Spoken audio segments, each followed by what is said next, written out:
Halo, perkenalkan, nama saya Emrys Gengki. Saya mahasiswa semester 6 Program Kekhususan Hukum Pidana Fakultas Hukum Universitas IBA. Di sini saya akan menjelaskan materi singkat saya mengenai proses persidangan peradilan perdata. Untuk memenuhi tugas mata kuliah praktek peradilan perdata dengan dosen pengampu Ibu Santriana SHMH. Baik, pertama saya akan membahas perihal memasukkan gugatan. Gugatan didaftarkan di kepaniteraan pengadilan tempat di mana tergugat tinggal, serta penggugat harus membayar lebih dahulu uang perkara sebagaimana diatur dalam pasal 121 ayat 4 Wetgezin Inlandrechtlement atau disingkat HIR. Ketua Pengadilan Negeri mengeluarkan surat penetapan menunjukkan majelis hakim untuk memeriksa perkara yang diajukan kepadanya. Kemudian hakim yang ditunjuk dengan surat penetapan menentukan hari sidang serta menyuruh jurusita untuk memanggil kedua belah pihak. Pemanggilan sidang terhadap tergugat dilakukan secara patut. Setelah melakukan pemanggilan, jurusita menyerahkan risalah atau relas panggilan kepada hakim sebagai bukti bahwa tergugat telah dipanggil. Kemudian, pada hari yang telah ditentukan, hakim membuka sidang. Sidang dinyatakan dibuka dan terbuka untuk umum.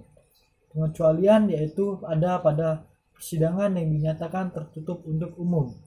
Para pihak, yaitu penggugat dan tergugat, diperintahkan memasuki ruang persidangan. Para pihak diperiksa identitasnya, termasuk surat kuasa dan surat izin praktik dari organisasi advokat jika dikuasakan kepada advokat.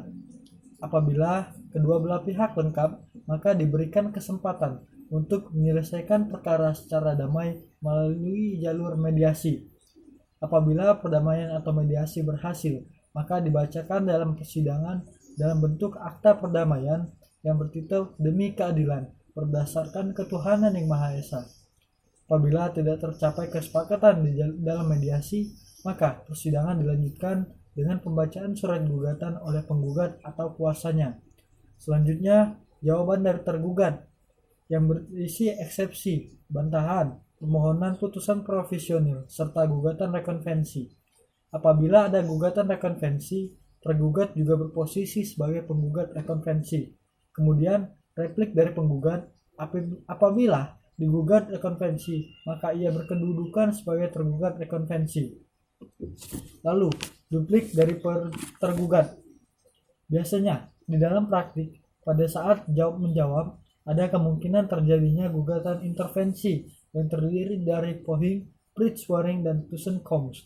Sebelum pembuktian, ada kemungkinan muncul putusan selah yang terdiri dari putusan provisional, putusan tentang dikabulkannya eksepsi absolut, atau ada gugatan intervensi. Kemudian dilanjutkan dengan pembuktian.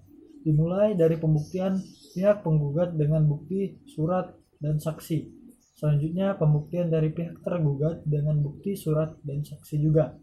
Apabila diperlukan, majelis hakim dapat melakukan pemeriksaan setempat, yaitu tempat objek sengketa.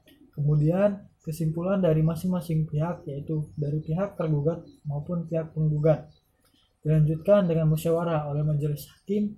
Kemudian pembacaan putusan oleh majelis hakim. Putusan tersebut dapat berisi bahwa majelis hakim dapat mengabulkan gugatan seluruhnya atau sebagian, atau menolak gugatan, atau juga bisa gugatan tersebut tidak dapat diterima. Sekian, terima kasih.